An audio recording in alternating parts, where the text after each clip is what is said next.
where we all understand what it takes to be a star, what it makes, what it means, and what it takes for us to maneuver into the minds and the characters.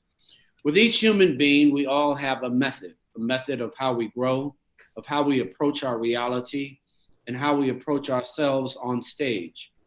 There are those who have been on stage and prepared us for understanding exactly how we can grow.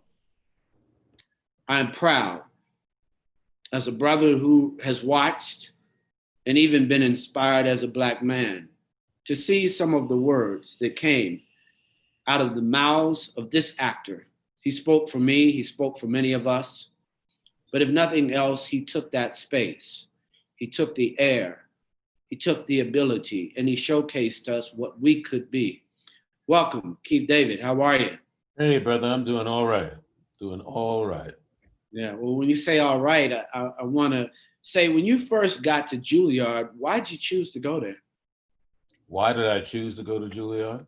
First of all, I was presented with an opportunity, uh, and actually, that's a kind of interesting, circuitous question because my first uh, my first college out of high school, I went to SUNY at Purchase, and uh, and then I was asked to leave SUNY at Purchase. I was 17 years old, and my first time out of away from home. So I was into everything but a coffin, and and I had all the fun I could have, and I didn't waste the year, certainly not in retrospect, but I wasn't the best student in the world either. So um, it was interesting because I had a speech teacher there who it happened to be on my birthday that we were having these counseling sessions, these one-on-one meetings with the teachers, and she said to me, we're not going to ask you back, but my suggestion is that you go study with an all-black troupe somewhere. That's what you need, and don't even think about Juilliard. That's not for you, but you should go study with an all-black troupe. And I thought that was interesting because, as I'm telling the story, I now have, yet another perspective on it that I hadn't thought of before. Uh, but I do understand the racist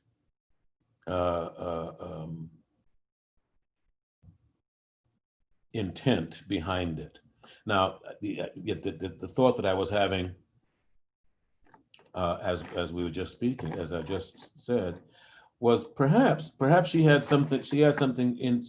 an insight that she couldn't articulate, that was actually for my good, and in that in an all black, at least the assumption is that in an all black troupe I wouldn't have the same kind of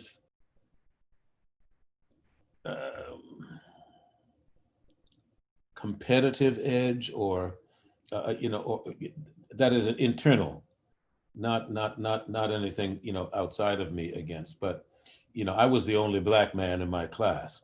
There was one black woman, and whose name I won't mention, and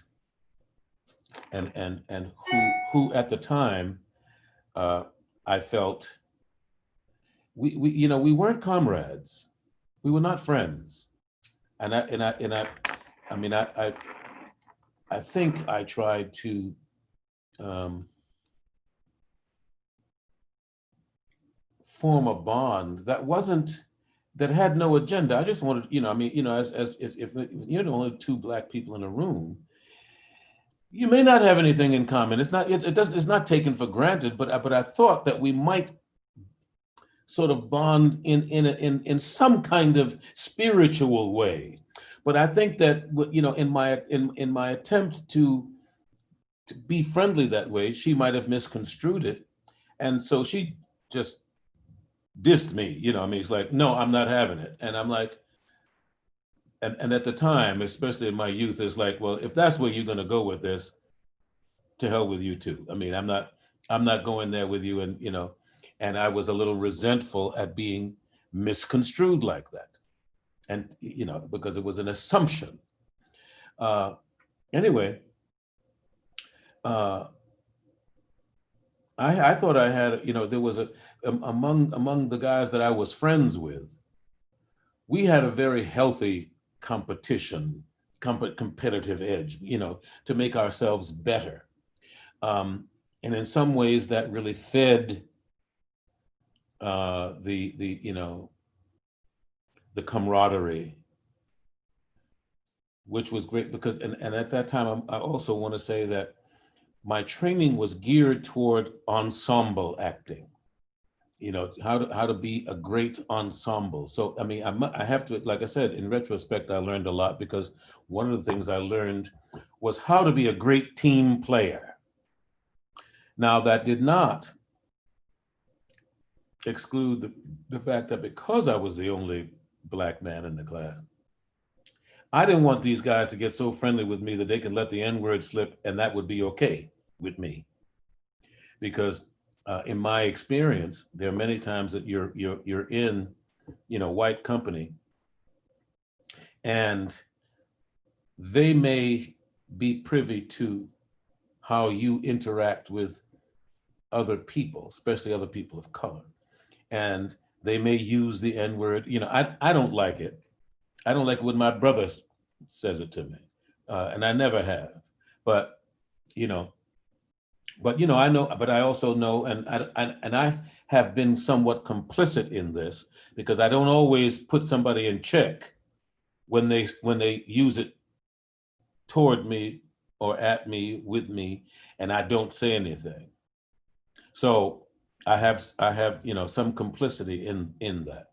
Um, but you know, there was a part of me that was held back or held in check because I didn't want them to get that friendly. Now, you know, I mean, that's something that, you know, as an artist in pursuit of training, that can be used, it can be an edge against, you know what I mean? Because there's a certain kind of guardedness that you are always walking around with. I don't know if I ever dropped that while I was there. However, when I, you know, I mean, like I said, I did go study with an all Black troupe after that. And it was a wonderful experience. It was a wonderful experience. It happened that my teacher was a Juilliard grad. And he, at his encouragement and invitation, I got an opportunity to audition for Juilliard in that next coming class. So I took advantage of it. Now I had also, uh, Juilliard had a summer program that I'd auditioned for and did not get in. But that also had to do with my burgeoning work ethic, which was at that time lacking. So when but by the time I got to get the opportunity to audition for Juilliard, my work ethic had stepped up considerably, and somewhat in part due and thanks to, you know, that teacher. And as God would have it, I got in, and it was commensurate with my needs as as a burgeoning actor, you know, needing training, um, and it turned out for me to be a great experience because I mean, it really helped me to acquire a work ethic that I'm proud of today, anyway. You know, when you talk here at Star Studio, the value proposition of work ethic, um, I might have an idea of what that means. Um, but you have a body of work that speaks for you today. But a young brother who might hear your voice may not know what work ethic means because he hasn't either been given the opportunity or had someone like you say, you know what, this is what work ethic is if you want to be great. And if you were speaking to that audience or that young man again who had been turned away, what would you share with him or those who are getting ready to audition in the future with them that you didn't know or no one had even given you the insight to how important it was to have that word work ethic? Before I even knew the term work ethic, we in those days talked about professionalism and as an attitude, now because in a literal sense, we also discussed how if you were ever paid to do whatever you do, almost whatever you do, but if you'd ever been paid to act on stage, you can be considered a professional. That is not the case. But also in those days, I mean, there was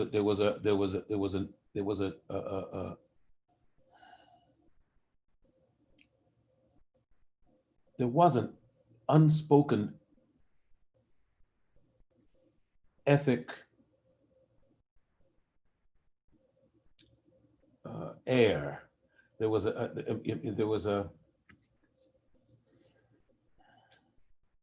you wanted to be the best you could be. And you wanted to watch the folk who did it and learn from what they did and how they do what they did. And there were many, in those days we had, apprentices and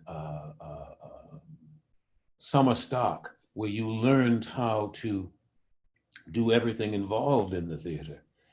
Part of the difference today is everybody just wants to be a star. With the proliferation of hip hop and America's Got Talent and all those kinds of programs, where it seems that you can walk off the street and become a star overnight. You can sleep on the ground till 3 o'clock in the morning, go on an audition and get on TV, and the next thing you know, you're a big star. And my mention of hip hop is not by any means to denigrate, but many times, like back in those days, if you remember, trying to be a sports star, you just let's be a basketball star, and you can get out of the ghetto, get out of your current situation. Now, you can rap, get a record deal, and make millions of dollars. And although the above may be true, that doesn't make you a star, nor does it make you an artist. It makes you someone who gets paid for doing whatever that is. Professionalism is an attitude, as well as an earned privilege. No one, I mean, the journey of an artist is very different than just being an entertainer or a performer. And those folk are welcomed. Hey, listen, we need everybody. The journey of an artist is different, because an artist has a deep-seated, deeply rooted need to express themselves in whatever the form is. And that's what they do. Poets, and I think back in biblical days when you had, David with his lyre and writing poems. He did that it's like blues singers, I mean, you sing as a way of understanding life. You're not singing just to hear yourself talk or to glorify your own voice, although you might have a great voice. And, you know, and I mean that may happen, but the need to express oneself in that manner, that's what it comes from. I believe that need is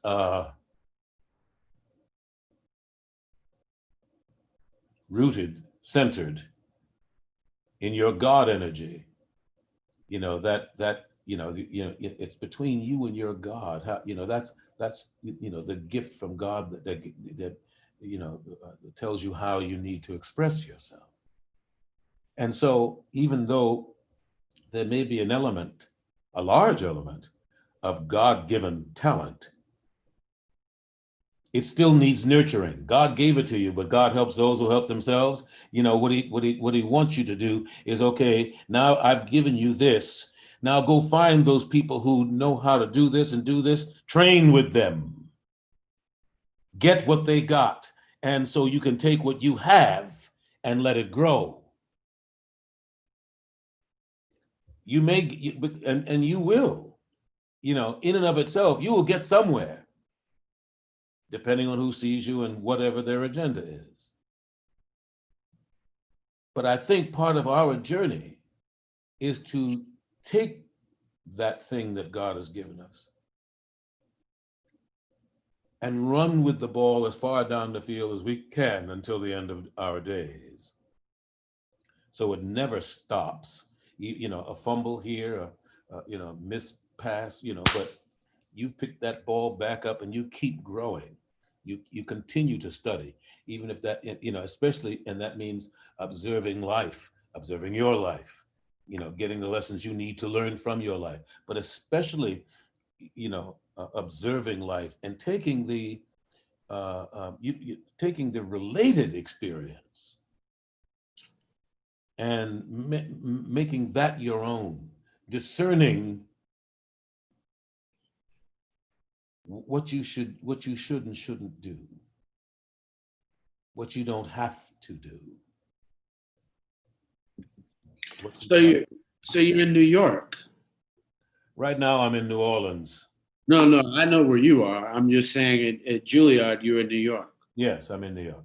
So you're in a moment, you've had this shaping experience, you're ready to grow. You graduate. What has shaped you differently over those 4 years? Who are you now as an artist?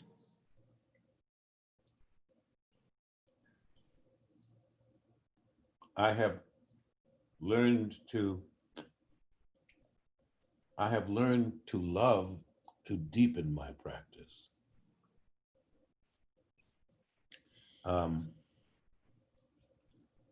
There might have been a time, there was a time where, all I wanted to be, I want to be a star.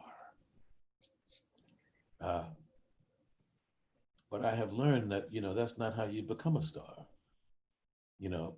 Mostly a star, either you are or you're not. Even when you get, as I was saying earlier, there are people, especially, athletes, rappers, people who are not craftsmen, who get a starring part in a movie or maybe even a play. That doesn't make you, a leading part certainly these days, a leading part in a movie doesn't make you an actor. It makes you, it might make you, it makes you a star in terms of personality. But, media stars are not actors, and they certainly are not artists. Although some of them have made an art out of being a personality. But there is a huge distinction. Let's not get that twisted. Is that part of what your method is? Because to watch your body of work, it's so strong. I mean, and I don't know, obviously from a methodology, particularly I don't know how to say it, but with every line, you're prepared. I certainly try to be. I mean, but that's my job. That's what I do. Why would I want to do less? You know what I mean? I mean, you have to come prepared. I mean, that's also, I mean, that also really ties into your work ethic. I mean, one of the differences between doing a play and a movie. In a play, for the most part, you have time to prepare differently than you have time to prepare in a movie or the film or TV. I mean, it all takes preparation, but the exploration time in a play, when I have a rehearsal period, there may be, you know, I don't ever really want to come to the table without having at least some plan to execute. But there may be a day where I'm just going to come in and see what happens today. Mostly, I think that might happen while we're still at the table in the very beginning of rehearsal. Certainly, once we get on our feet, I want to have some idea about what I'm going for today. Now, I also know that it's going to change. I also bring, you know, what I want to bring to the table is my willingness to be in this moment, to accept how it changes. Now that, I mean, that I have found to be the most challenging thing, because I think I'm very smart, and I think what I came up with in my room last night was so brilliant. That's what I want to come in and do today. I have also discovered that when I come in and that's all I do is what I was so clever at last night, that I'm not in the moment. I'm not in the here and now. And that's the magic of the moment, whether I'm rehearsing or, you know, as that energy shifts and I then become in the performance. I don't want to, you know, I mean, even if I've been doing this for 6 months, each night I come to the table, I want to bring my willingness to discover it for the first time. That's my job, and that's the challenge. And it can be a daunting challenge depending on the journey of the character and the piece you're presenting. Well, let's look at a couple of pieces that you brought together, because in this small reel, we get to both see and hear what you brought to a couple of characters and a couple of pieces of work. If you will, give me a moment. Let's check out this video.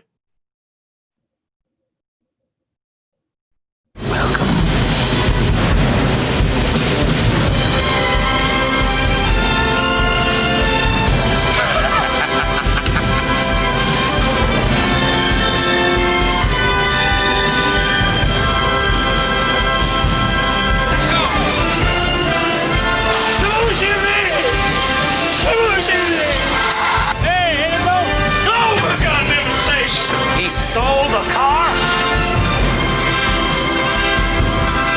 I go back, eye for an eye. See you Sunday, man.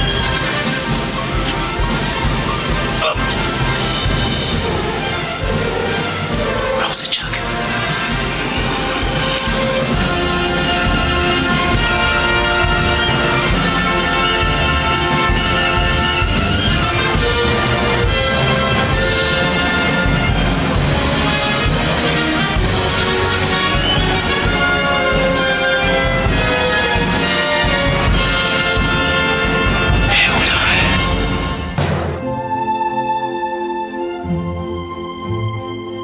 I feel really fortunate that I get to work in many genres, and voiceover is one of them.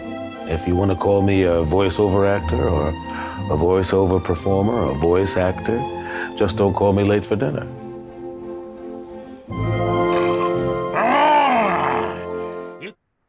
not a master plan.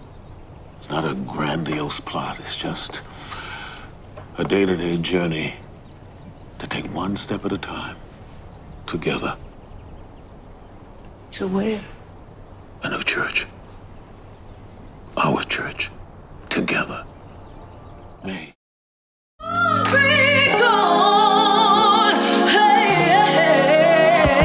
As God gives me grace, I'm gonna run this race until I see my Savior face to face.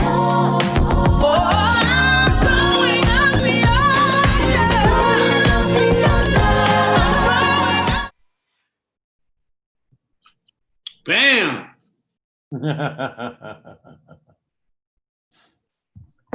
Yeah, that's what it says. He says, I could just hear that as a character, a voiceover.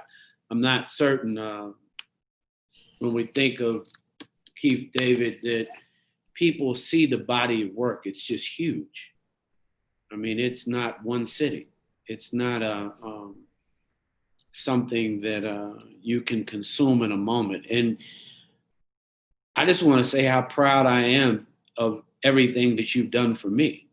And just as a Black man, I mean, just showing up, the looks that you've given characters. I want to give some of them looks, you know. and I only think being prepared, you could get that look and give it like we would give it in the truth of the matter. I think in voiceover, it just shows once again, the expansive, and when you say God presence, man, in anything that's animated, you're a superhero. And you definitely are a superhero in Spawn when you literally think that, we hear your voice. That, to me, I don't think it's about voiceover. It's about, once again, your God presence and it's Keith David's method. How do you approach that, Booth, when you know that you're going to embody at that point the lines of an animated character? I really don't approach it much any differently than I would if it was a live action. I mean, it's still a moment between whether the character is human or not. I mean, they're two beings confronting whatever situation it is. So I will just try to bring the truth of whatever that moment is. Of course you do. I mean, and when the writing is good, it's even better because that just makes my job easier. When it's on the page, it's like, wow, man. But that's part of what you're sharing when you say understanding, coming prepared to even enjoy a script, to want to be able to bring your aunt's moment through so that it can match what somebody creatively is created for that moment. Say it again. When you're prepared and the script is wonderful, and then you bring your aunt's moment where her one-liner fits and meshes in what the scriptwriter didn't know, but he knew because he had you that you were going to pull something that he didn't even know to write, but you professionally put it on point. I mean, that again, that's part of the magic of what we do. It's like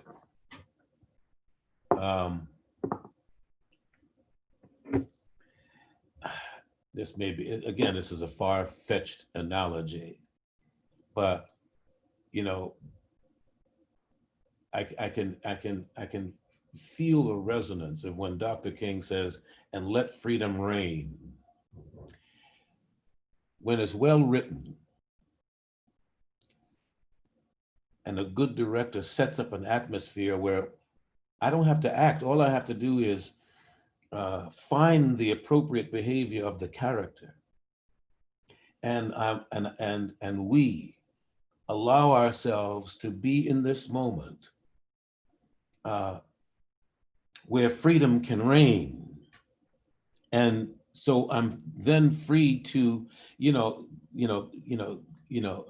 receive the thoughts of the character, which, there I am, me and the character are now, sort of one entity. And, that occurs to me, if it's appropriate, sometimes it's not appropriate. It may, as right as it might be.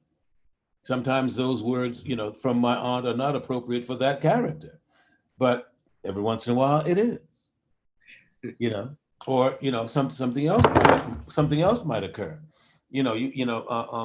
Mostly, again, what part of what my job is also, especially in a great piece of writing, is to make the words of the playwright work. Sometimes even if Keith doesn't necessarily, I wouldn't say it like that, but this guy would. So I got to find the truth of that. And that can also be a very interesting journey, because sometimes it's like everything in my being I would never do, Keith would never do that, but this guy would. So I got to find some place in my soul where I would say that. I would have to get to the truth of that. For those who just don't know, and have never had the opportunity to be a preacher, what have you enjoyed about having moments where the successful, obviously, of Greenleaf, but being a preacher, being a husband, across from, if I had to star, looking across at Lynn, I mean, what does it feel like? I mean, because it does not get much better than that. I mean, I used to want to be a preacher, so I get to live out a fantasy. I am truly living my dream. And who better to play with than Lynn Whitfield? I'm so deeply grateful for the opportunity to have done this for as long as I have. Well, that's Black excellence stuff, because it's once again, it's the body of work. It's not so much on just being an actor. And when you say God force, you bring that forward. How are you stretching yourself even now as you approach your work? I pray again for the wherewithal to deepen my work, depending on who it is. There are some characters that you don't have to think a whole lot about. You don't have to overthink this. But there are some that you have to really dig deep for into what this journey is. It's really it's not difficult to find out how me and the character are alike. I can feel that intuitively. But how are we different? Where are the differences? How does he walk differently than I do? How does he talk differently than I do? How does he express himself, however slightly differently than I do? You seem to be able to walk that path when you say it. You've put on several uniforms. They've always seen you as a leader, obviously an enforcer.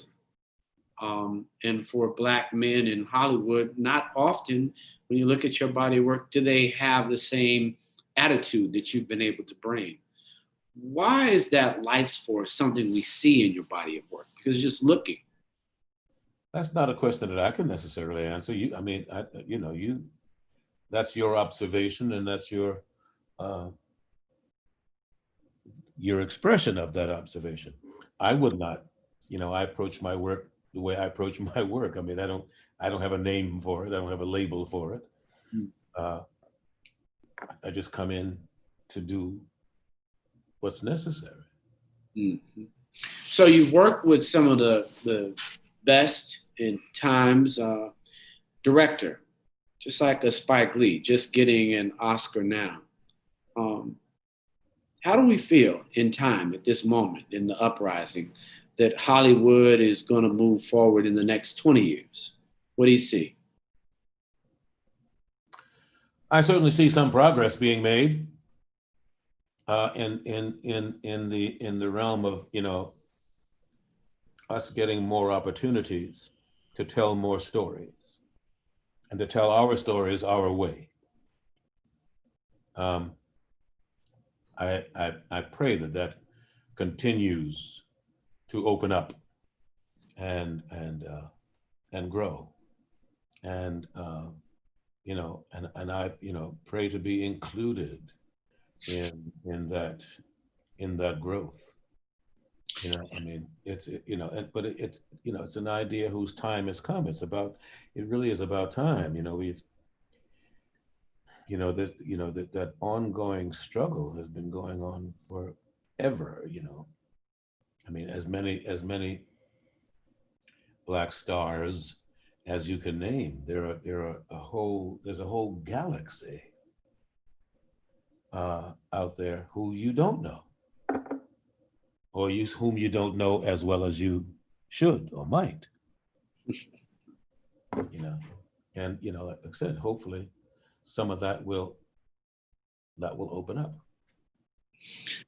Well, when you think about the very fact that we've made the progress, but when we think of Keith David and his work today, what will we say if we had to? Because I believe in the flowers early. We had John Lewis just pass. If you were able to really pick a person in our history that you could perform, and someone was to ask you, who would that be now? The two people I would pick right now, the two most obvious are Frederick Douglass and Paul Robeson. Mm. But I would, I would love a chance to play Denmark Vesey. You know, and Josiah, I think it's Hosea Williams. You know, some of these people, you know, who were part of the movement. Dr. King became the face of the movement, but he certainly was not the only one, you know, in the trenches. And we need to know about some of those guys. The unsung heroes who because of them, Dr. King was also able to do what he did. And you know, those are some of the people who I, you know, love to bring to life. And for us as Americans to get to know, because we have to keep stressing over and over our Americanness. You know, because I certainly think, in a general sense, that most white people, when they think of great Americans, they don't think of a Black person first. I would dare say that in many cases, Black people don't think of a Black person first, but you should, because without Black contribution, Black excellence, Black endurance, Black perseverance, none of this country would look, this world wouldn't look the way it does. And I don't say that at the exclusion of anybody else. I just would want to see some far more inclusion of the people who really deserve to be included, and in some instances exclusify, because you know, it's just right. Exactly. that's the movement. If you had to be a Harlem or an artist prior to 1970, two artists, who would you be? An artist prior to 19.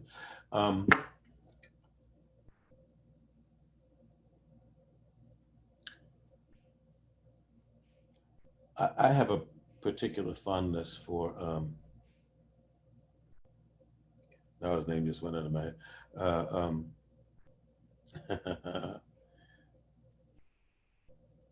Canada Lee,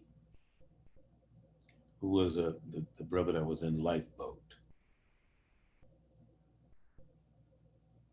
And I always really appreciated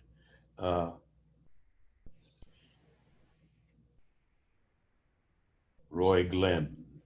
Roy Glenn played Sidney Poitier's father in Guess Who's Coming to Dinner. I always loved his voice. He's a magnificent, magnificent voice. But you know, he was. I mean, I would have loved to see him have more opportunities. But the thing, you know, because he also did some nice radio work back in the day. But you know, see, if I say his name, you know, most people don't know who that is. The reference to Guess Who's Coming to Dinner is as close as you'll get. And if you remember, he was wonderful. He was wonderful as Sidney Poitier's father. But he was also, I mean, I believe it was Roy Glenn that was also in Cry the Beloved Country with Canada Lee and Sidney Poitier.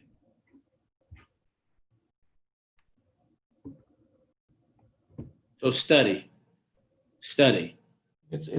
You have to, it's necessary. Study. Yeah. Studying is how you nurture that which God has given you. God gave it to you. You have to cultivate. I mean, even Adam walking through the garden, besides naming the plants and naming the animals, had to cultivate, had to learn how, you know, and that, you know, prior to, you know, the great sin, you know, it wasn't that much harder work. I think after, you know, the apple moment, that's when he said, now you'll have to work hard to till the soil. Now you'll have to work hard. Now you will sweat by your brow. Before it was easier, but he had to tend the garden. You got to tend the garden, which is, you know, I find tending the garden is a great analogy for a lot of things, you know, one of which is your relationships. Now, in both your romantic relationships, especially your romantic relationships, but even in your work relationship, you got to tend the garden. Weeds crop up, and if you let them, you know, grow and proliferate, well, then they choke out the beauty of the garden. Before you know it, it's just a mess. But you know, so and that's where purposeful communication goes a long way. I mean, certainly in my relationship, you have to, you don't let stuff that bother you go too long. You know, a moment or, you know, 10 minutes while you get your, get the pole out of your behind, you know, and so you can communicate respectfully. But, you know, you don't let it go a day or two because the moment is then past. Sometimes they don't even remember what you're talking about. You got to nip it in the bud while it happens. Excuse me, but I think we need to rethink that. Or can you rephrase that, because that felt quite disrespectful to me. In some instances, I beg your pardon, but you cannot talk to me like that. I'm not your child and I'm not your whipping post. So if you want to talk to somebody like they're an adult, then you can talk to me. Until then, I will not be spoken to like that. Now, you can use a few old Nebraska cuss words, but that's inappropriate at this moment, so I won't do that. Delivery is so important. Living in the now, which is obvious the approach or part of the Keith David methodology. Obviously, the now is important. And when you're in character, you're in now. How does one stretch themselves even in the now? Even in life, maybe especially in life, in everyday life, one's ability, but especially one's willingness. And I keep going back because you got to be willing to do it, to stay here right now. That is not the easiest thing in the world because, you know, depending on what kind of day you're having today, that will determine the moment that you're in right now. And any verbal trigger can take you out of this moment and either leap you into leap you into the future or jettison you into the past where now I'm no longer listening to you because what you just said reminded me of the way my father talked to me when he pissed me off, blah blah blah, and now I'm so busy remembering that and getting the resentment that caused me. That what did you say? I'm no longer in this moment. And that happens, that's a human thing. That's what happened. That's something that happens to us all. Now, how do I, when that, and it's going to happen. Doesn't matter who you are, it's going to happen. But how do you bring yourself back from that to come back here now? It's going to happen, but we have to bring ourselves, and that takes training. It takes some getting used to-ness. It takes, you got to train yourself to go, hey, okay, thanks for sharing. I'll come back to you later. Excuse me, let's go back. You were saying, let me stay here. Because that, and it's not easy. But, it really does take willingness because, many times, your ego will tell you, you have every right to go back to the past. What? And then, but again, it's your choice, but you're not here. You have just left. And you just lost. You Might lose that moment, move that whole scene, move that ability to be the best self. The best self that you can be is right here, right now. Because here and now, right here, right now, is the only moment you ever have in your life. Really, tomorrow at this time will be now. So let's just deal with right here, right now, for right now.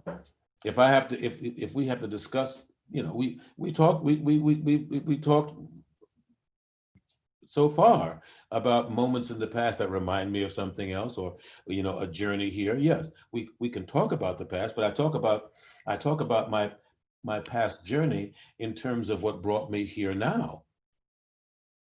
Thank you. I don't try to, I don't try to relive whatever that was. I'm relating to you,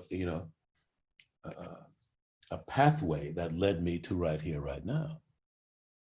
But if I allow myself to go back, that's the real meaning of resentment, is reliving the past. You remember it, but you don't have to relive it. That's a whole different thing. Super. Well, I appreciate your time that you've given Star Studio today and expressing and sharing with us the Keith David method, because it was real important for us to share with our audience the depth of what study, the depth of approach, the depth of professionalism, so that we all can understand how to stay in this business. Sometimes if we don't bring our best selves to a situation, we miss our own opportunity, given by the universe, but lost by our egos. Sometimes the ego can be a great deadener. Super. Well, we want to thank you for coming to Star Studio. Got one last request. If you'll just let people know that your name and they're watching Star Studio. My name is Keith David, and you're watching Star Studio. Cool. I appreciate it. Look forward to meeting you in person, and we'll see you real soon. All right, man. You guys are watching. This has been a great time with the one, the only Keith David, a true God force for all of us to study and to learn from and to learn. Tune in for more Star Studio. Thanks so much. All right. Good day.